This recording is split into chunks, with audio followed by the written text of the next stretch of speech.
My name is Bjørn Øvrum. I'm a police officer. I used to work with the Oslo Police District until a couple of months ago, and now I'm in the National Police Directorate. The Norwegian police are based on several principles, as you can see. It's important that we should have a civilian profile. Actually, it's also important that the police must do preventive work. So we have that within our principles. I see the text is changed here from my computer. I hope it's not there on all the plates. But so this is how we are organized. I'm not going deep into that, but I used to be at the police district. I'm now up in the yellow box there. We have 27 police districts in Norway, and we're about to become 12 from the 1st of January. So we have a reform coming up. Me, myself now are at what I call the bureaucrat tunnel. I'm going from being a practitioner to becoming a bureaucrat. So you're going to see that on some of my PowerPoint here, that I'm not that bureaucratized at this point. Okay. The national police the districts in Norway have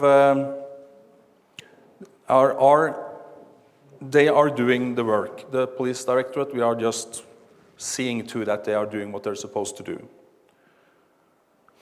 We also in Norway are not allowed to carry weapons.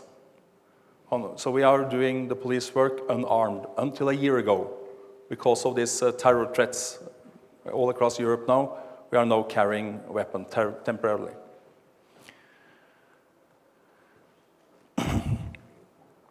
The Police Act also tells us that we should do preventive work as police officers. And it also tells us that we should cooperate with other stakeholders in the municipality. So this is something that we can't say that we will not do preventive work. We have to do it. And the legislation are putting us in that direction.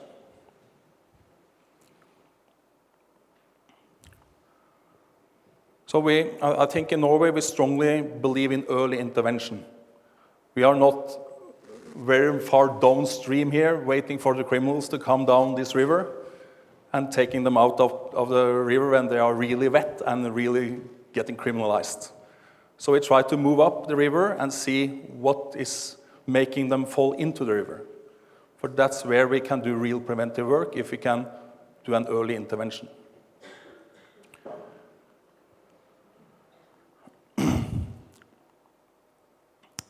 And also, crime prevention, of course, it's far too important to be left to the police alone. We can't do this and forget about all the rest of you, because it will have no effect.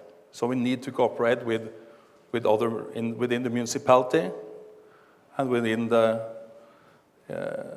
national system, and also NGOs. In Norway, we have adopted a Danish model for how to organize the crime prevention work with the young people. It's called SSP, and stands for School, Social Services and Police. Almost half of the Norwegian municipalities has this SSP model, and this half is the biggest municipalities. The smaller municipalities with very few inhabitants, they don't normally have this model. I'm very often speaking to women-dominated groups like this, and all you ladies, you love football. So in order to communicate in a pedagogical way what I'm talking about, I'm using football. And in the goal here, we have the local police.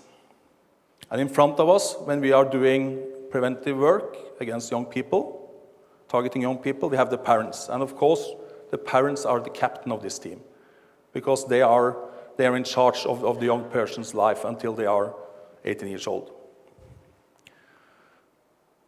In some municipalities in Norway, we have municipal employed youth workers, calling them outreach workers, out there on the streets, working with young people.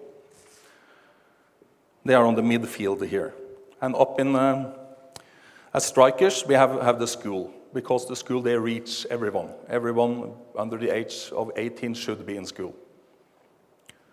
But not everyone are allowed to play, so someone has to sit on the bench. And the coach here is the child welfare authorities. And that's because the Norwegian legislation says that the child welfare authorities should look after all other professionals working with young people and seeing to that they do a very good work, taking good care of this child, and seeing to that the child's best is taken care of. So they have the role of coach here. And if the coach isn't happy with someone out there playing, they can put him on the bench and put other one in play. There's also a keeper coach here, because we have some new challenges the last years when it comes to terrorism and so on. So we also have the police security service sitting on the bench, saying to all the people on the plane that you also have to take violent extremism into consideration when you're playing. You are supposed to prevent that as well. And the mediation board is up there, and lots of other helpers within the municipality and within the local community. On the other side of the plane, we have a terror as goalkeeper. We have organized crime in defense here. They love to organize, so of course they are captains. On midfield, we have drugs, and up in front we have theft and violence. That's the first challenges we meet when we are trying to prevent crime. And the other challenges are harder to reach for us, more on the other side of the field. We need a name, of course. Law and Order Rangers sounds good. Criminals United doesn't sound that good. We need someone to make the play go as it should do within the rules we have. So we have the district court.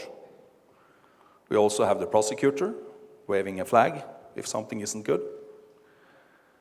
And we have some casuals up by watching the games, and also often interfering when the game is playing, and also outside on the streets. All the persons here have a different kind of role. We're supposed to do different things in the name of crime prevention. We also have different skills. That's why we are having these different roles and are playing in different positions. It's also natural that we do what we should do in different phases of the game. And what you do when you receive the ball, what kind of method are you using? You need to know that in advance. You can't be out here playing, and when this ball, who is the young person, are coming to you, and you don't know what to do. So you need to think about that up in front and have a plan. You can, of course, be defensive, waiting for something to happen. And you can be offensive, going out there, seeing to that these things are not happening. And do you ever consider that you are allowed to play because of your unique competence? It's because you are you, and you have studied and learned what you have learned. You know lots of stuff. You're supposed to use it. It's a challenge that too many persons in the society are not using their competence. Competence are not worth anything if you're not using it.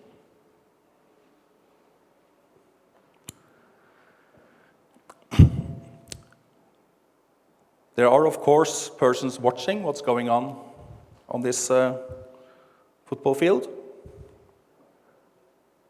And both the media and the politicians, they like to comment what's going on out there. But it's all up to you in your profession that you are delivering what you are supposed to deliver. If not, the child welfare authorities will put you on the bench. As you can see, I'm not that bureaucratized yet when it comes to this PowerPoint. So I've also made a toolbox, a police crime prevention toolbox, with different kind of tools that the police are using when we are trying to prevent crime. I think it sounds so beautiful in English, practical tools in a theoretical framework. It sounds nice. So this is the toolbox. No, it's not. It's more like this. We have primary tools working against the broad society. On the secondary level, using them against persons at risk. And tertiary, using it against persons who are already criminals. And we can do social prevention.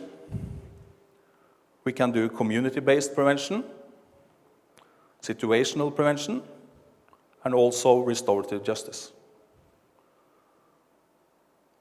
When it comes to when primary meets social prevention, we can have different kind of schools programs, not necessarily executed by the police, but perhaps by the teachers. Parents' meetings, police often come to parents' meetings and give advices to the parents. And we can do lectures. On secondary level, we can do these empowerment conversations, which I will have a workshop with tomorrow. And also we can go home and visit these families with these juveniles.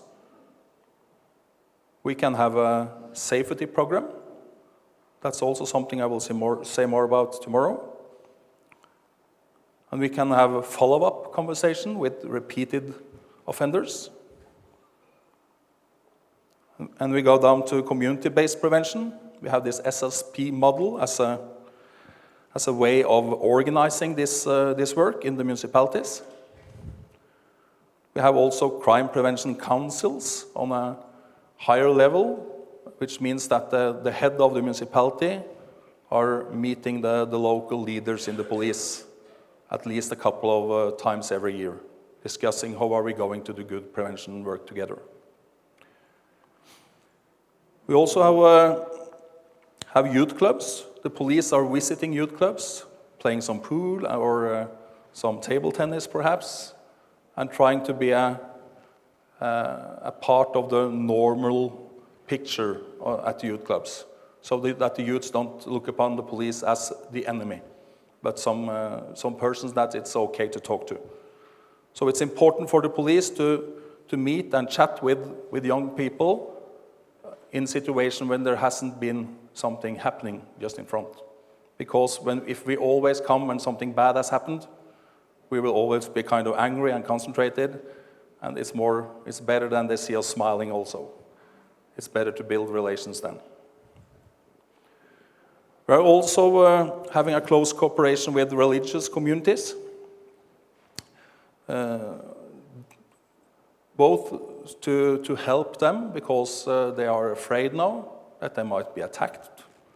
The mosques, for instance, can be attacked by right-wing extremists or other persons that don't like them for some reason. And they also have inner threats if some of their own are becoming radicalized, for instance. And it's important also to bring different religious communities together. So what we have in Oslo is that the mosques are meeting the Christian persons together with the municipality and the police. We have regular meetings. For instance, the mosques also are doing a lot of preventive work in Oslo, so they are research when it comes to crime prevention, actually. We can have roundtable community meetings. We are trying, when we are out there patrolling in the streets, to identify problems and also problem areas and also problem juveniles that you have to work closer with.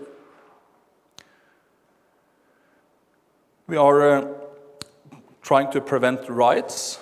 What we have learned in Oslo, we had some riots there back in 2009, and I asked the chief of police in Oslo, I asked him, why are we crime prevention persons in the police not allowed to go downtown when things are happening there? We know these juveniles, and he thought it was a good idea. So now we are going from the suburbs of Oslo downtown if we have reason to believe that there will be some kind of demonstration with many youths coming to. And then we are standing there in civilian clothing, and when we see the young persons coming towards where the demonstration are happening, we are taking our badge and saying, hello, it's the police, are you going to the demonstration? And if they said, yes, we are, okay, behave, don't do anything stupid. Where in Oslo are you from? I'm from the northern part of Oslo. Oh, that's great, there are lots of police officers here also from the northern part of Oslo. And even municipal youth workers from there are here. So look out, maybe you will see someone you know from before. And what happens then? They don't throw stones, they don't do funny stuff, because they are seen in the big city. They're not that anonymous anymore. We are also having dialogue with risk groups and individuals. For instance, if an extreme right group are going to have a demonstration, we are talking to them in front of the demonstration and telling them that you're allowed to do that, but not that. So we are helping them within the framework of freedom of speech to saying what they would like to say on this demonstration. And we do the same thing with the extreme Islamists, for instance. Crisis management, of course, is also within this toolbox. Situational prevention, we are supporting night ravens, that is adult persons, sober, walking the streets with the yellow jackets. So we are supporting them. The police are patrolling the streets, but also the internet, and I know you do here as well. I know some of your web constables in Estland. We are visiting the schools, as I told you about the youth clubs. We are also in the schools as often as we can to make them see that we are there for the local community. We are not the enemy of the young persons. We are there to help them and assist them. And hopefully they won't become criminals.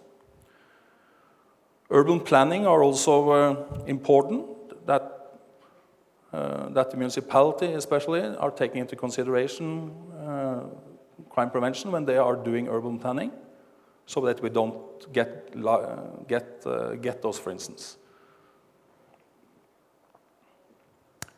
We are investigating juvenile crime. We have a witness protection program, and we are patrolling hot spots when places where lots of criminal acts are happening.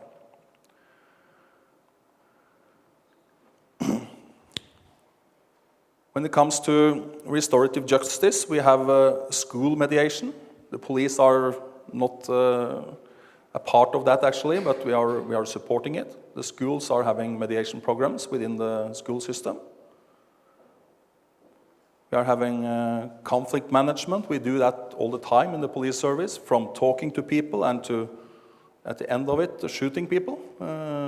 So we have the whole scale of conflict management.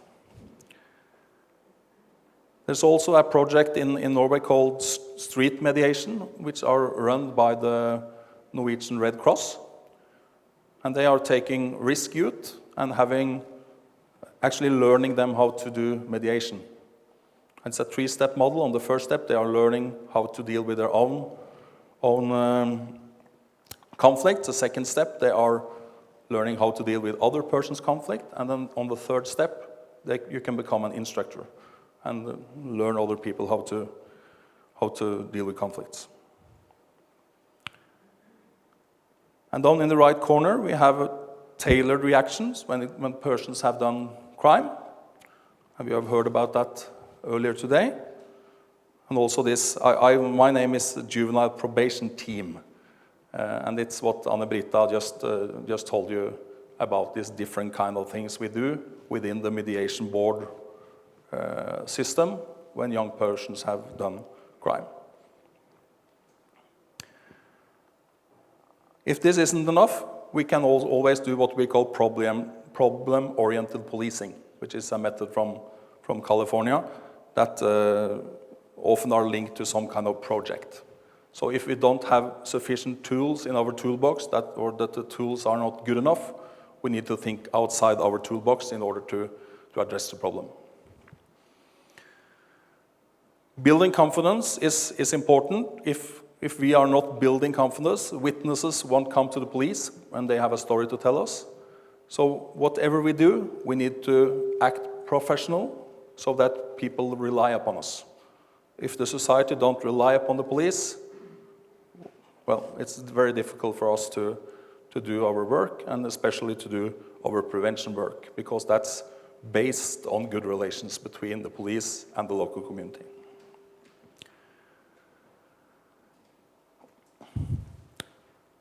Dialogue is our main approach. We strongly believe in talking to people. And we often say that we like you, but we don't like what you're doing. It's important to have that switch, so to speak, when you are out on the streets. Also, the police, we are addressing potential action. We are not addressing attitudes. It's allowed to be an extremist in your head as long as you don't support extremist activities or do extremist act yourself. Thinking is allowed. Doing might be criminal. We are trying to show the citizens that we are there for them. We are not the enemy. We are a part of the good society. We also see that many juveniles need some kind of guidance to understand that doing crime isn't acceptable. That's why we have different kind of dialogue methods in our toolbox. When we are talking to the juveniles, we always tell them that we are ready to help them whenever they are motivated. Many juveniles are motivated in our first meeting to receive help, and then we help them. But if they are not motivated to quit doing drugs or quit some kind of extremist group or whatever, in our first meeting, we are telling them that when you are ready, we're still here. So persons are calling us months later and asking for help, because they know they can do that, because we told them so. And we do. Because we also tell them that it's all up to you when you make that phone call. The longer you wait, the harder it will be for us to actually help you. Because the more involved you get in drugs or crime, it's harder to get away from it.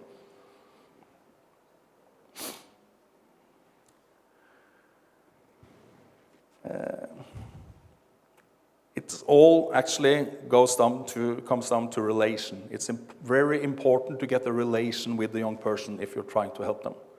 And for me, being a police officer, it probably make a special impact when a uniformed police officer is reaching out a helping hand instead of putting them in handcuffs and putting them in jail. They know that we could use our time doing that, but instead we would like to use our time to prevent them from getting a life with the criminal activity. So it's all up to them, actually. How would they like me to spend my time? It's all up to the juvenile. If they behave, I can do crime prevention and be a nice guy. If they don't, I will come after them. It's all up to them. It's not up to me.